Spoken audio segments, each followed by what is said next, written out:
শীত পড়তেই খেজুর গাছের রস কাটতে ব্যস্ত শিউলিরা। বিভিন্ন জেলার শিউলিদের আগমন সুন্দরবনে। খেজুর গাছের রস পার করে সেই রস দিয়ে তৈরি হয় গুড়।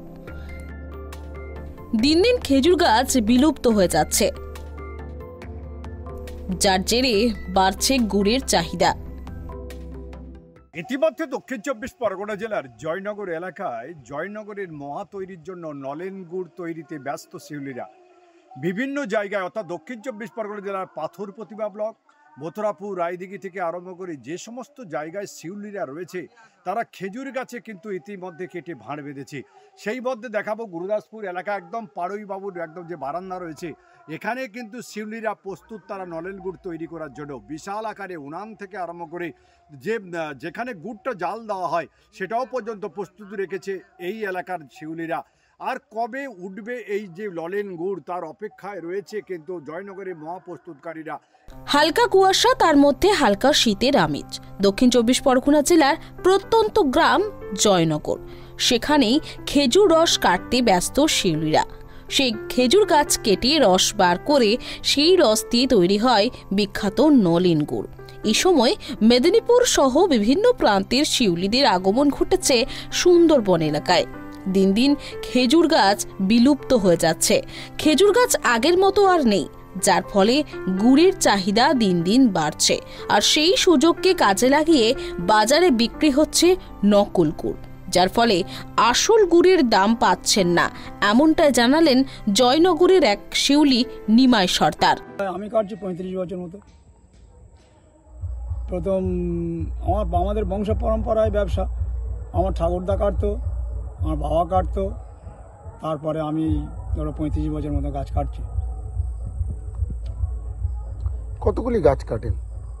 আমাদের ওই দুপালা মেরে প্রায় 80টা মতো গাছ আছে। 40টা করে 3 দিন কাটা হয়, 3 দিন 40টা শুকোয়, আবার 3 দিন যে শুকোয় 40টা ওইটা কাটা হয়, বাদ বাকি যেটা আমাদের কাটা হচ্ছে ওই 30 দিন শুকোয়। হ্যাঁ, 3 দিন শুকোয়। মূলত এই 3 দিন শুকোয় একে কি জিরেন কাঠ বলা? 3 দিন শুকোনোর পরে প্রথম কাঠের গুড়টা হচ্ছে, মানে প্রথম যে দিন কাটা হচ্ছে 3 দিন শুকোনো হচ্ছে। 3 দিন শুকোনোর পরে প্রথম দিনের কাঠের গাছটা হচ্ছে জিরেন কাঠ বলে, তারপর 2 কাঠ, তারপর 3 কাঠ। জিরেন কাঠের কি সুবিধা? জিরেন কাঠের গুড়টা খুব রসটা খুব পরিষ্কার হয়, গুণগত মান বেশি হয়, গুড়টাও ভালো হয়, সেন্ট বেশি হয়। তারপরে 2 কাঠের হয় একটু কমে যায়, তারপর 3 কাঠে আর একটু কমে যায়। জিরেন কাঠটাই সবচেয়ে ভালো হয়। মুনাফা কেমন হয়? মুনাফা আগে ভালো হতো, কিন্তু যেহেতু এখন তো ঠান্ডা ঠিকভাবে পড়ছে না, যার জন্য করে যারা শিউলি গাছ কেটে গুড় তৈরি করে, অরিজিনাল গুড় তৈরি করে ব্যবসা করে, তাদের ঠিক মতো সেইভাবে মুনাফা হয় না। আর ডুপ্লিকেট গুড় যেটা যারা গাছ কাটে না অথচ গুড় তৈরি করে মার্কেটে আনছে, কম দামে হয়তো ছাড়ছে, কিন্তু তাদের গুড় বিক্রি হচ্ছে। কিন্তু আমাদের গুড় সেইভাবে দামও পাওয়া যায় না। আর কথা হচ্ছে, আরেকটা কথা হচ্ছে, সরকার এই দিকে একটু নজর দিলে খুব ভালো হয়। এই রস আহরণে শিউলিরা এখন যাবতীয় প্রস্তুতি নিচ্ছে। খেজুর গাছের রস খুব জনপ্রিয়, কারণ ওই খেজুর গাছের রস দিয়ে তৈরি হয় নলেন গুড়। আর এই নলেন গুড় সব থেকে জনপ্রিয় সুস্বাদু মোয়া তৈরিতে প্রধান উপকরণ হিসেবে ব্যবহার করা হয়। খেজুর গাছের রস জাল দিয়ে গুড় তৈরি হয়। আজও গ্রাম বাংলায় গুড় দিয়ে তৈরি পিঠে, পায়েস খাদ্য তালিকায় এখনো জনপ্রিয়। খেজুর গাছ অযত্ন আর অবহেলায় পড়ে থাকলেও শীতকালে শিউলিদের কাছে খেজুর গাছের কদর বেড়ে যায়, কারণ এই গাছ থেকেই তৈরি হয় সুমিষ্ট রস। আমরা প্রত্যেক বছর শীতের সময় চলে আসি এবং আমাদের বাড়ি হচ্ছে মেদিনীপুর খেজুরি থেকে আমরা আসি। এই শীতের মরশুমটায় আসি আমরা নলেন গুড় তৈরি করার জন্য। মানে কথা এখানে কিভাবে তৈরিটা হয়? এখানে খুব লোকের গাছটা নিয়ে আমরা গুড় তৈরি করি। স্টক তো প্রচুর, সেই 4টা থেকে উঠে মোটামুটি সমস্ত কাজকর্ম সেরে তারপরে রস এনে শালদিতে ঢেলে ঢালার পরে তো তারপরে জ্বালানে বসি। তার গুড় হতে প্রায় 9টা 10টা বেজে যায়। তারপর সেই গুড়গুলোকে বিভিন্ন জায়গায়। হ্যাঁ। কতজন আছেন এখানে? আমরা বর্তমান 2 জন আছি, এরপরে লোক আসবে। আর এই রস জাল দিয়েই বিশেষ পদ্ধতিতে নলেন গুড়, ঝোলা গুড়, দানা গুড় ও পাটালি তৈরি করা হয়। খেজুর গুড়ের স্বাদ ও ঘ্রাণ সম্পূর্ণ ভিন্ন। খেজুর গাছের বৈশিষ্ট্য হচ্ছে যত বেশি শীত পড়বে তত বেশি মিষ্টি রস হবে। শীতের পুরো মরশুম জুড়ে চলবে রস সংগ্রহ, আর সেই রসে নলেন গুড় দিয়ে পিঠে পুলি পায়েস খাওয়ার পালা। খেজুর গাছ থেকে শুধু সুমিষ্ট রস ও গুড়ই হচ্ছে না, প্রকৃতির ভারসাম্য রক্ষায় খেজুর গাছ খুবই জরুরি। তাই সরকারের কাছে শিউলিদের দাবি, পূর্বপুরুষ ধরেই কাজ তারা করে আসছে, এখন কাজ বিলুপ্তির পথে। এই খেজুর গাছ সরকারি উদ্যোগে আরো বেশি করে গ্রাম বাংলায় বসানো হোক। বাঙালির এই সময় অন্যতম আকর্ষণ খেজুর গুড়ের পিঠে পায়েস। প্রাচীন কাল থেকেই খেজুর গুড়ে গ্রাম বাংলা বিখ্যাত।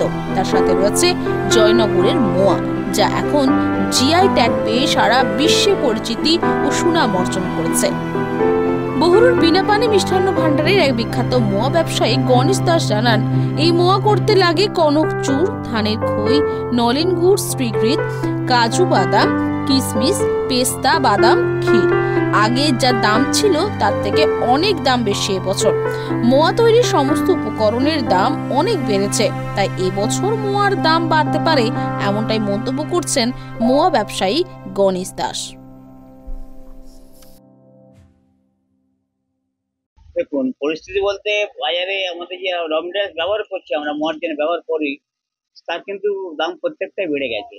কি খই, কি ঘি, এবং দামটা অনেক বেড়ে গেছে, প্রায় ডবল বলে চলে। যেখানে আমরা কাজু কিনতাম দেখা যাচ্ছে 650 টাকায়, 6500 টাকা টিন, সেখানে দেখা যাচ্ছে আপনার প্রায় 9.5 10 এরকম হয়ে গেছে। এলাচ তো মানে 2000 থেকে এখন প্রায় 3, এবং অনেক ক্ষেত্রে দেখা যাচ্ছে সেই কোয়ালিটির এলাচ প্রায় 32-33 হয়ে গেছে। এছাড়া চিনির দাম তো অনেক বেড়ে গেছে গত বছরের তুলনায়। এবার কি মোয়ার দাম খানিকটা বাড়ার সম্ভাবনা অনেক বেশি, এবং আমাদের আগামী 2-1 দিনের মধ্যে শুরু হবে, হ্যাঁ, মানে ফাইনালি। সেক্ষেত্রে দাম বেশি রাখতে বাধ্য হচ্ছি আমরা। সমস্ত জায়গা থেকে যখন নলেন গুড় তৈরি হবে, সেই নলেন গুড় কিন্তু চলে যাবে জয়নগর সহ বিভিন্ন প্রান্তে। সেখানে জয়নগরের মহাবিখ্যাত বিভিন্ন জায়গায় চলে যাবে নলেন গুড়। আর সেই নলেন গুড়ের জন্য অপেক্ষায় এখনও পর্যন্ত জয়নগরের ব্যবসায়ীদের সঙ্গে কথা বলে জানা গেছে তারা অপেক্ষায় রয়েছে। কিছু কিছু গুড় আসছে, সেটা দিয়ে তারা জয়নগরের মহা তৈরি করছে। এখন দেখার এই গুড় তৈরি হওয়ার পর কখন এই জয়নগরের মহা দেশ থেকে বিদেশে পৌঁছে যায়। দক্ষিণ 24 পরগনা থেকে সৃজনের সঙ্গে গোপাল শীলের রিপোর্ট, ট্রাইব টিভি।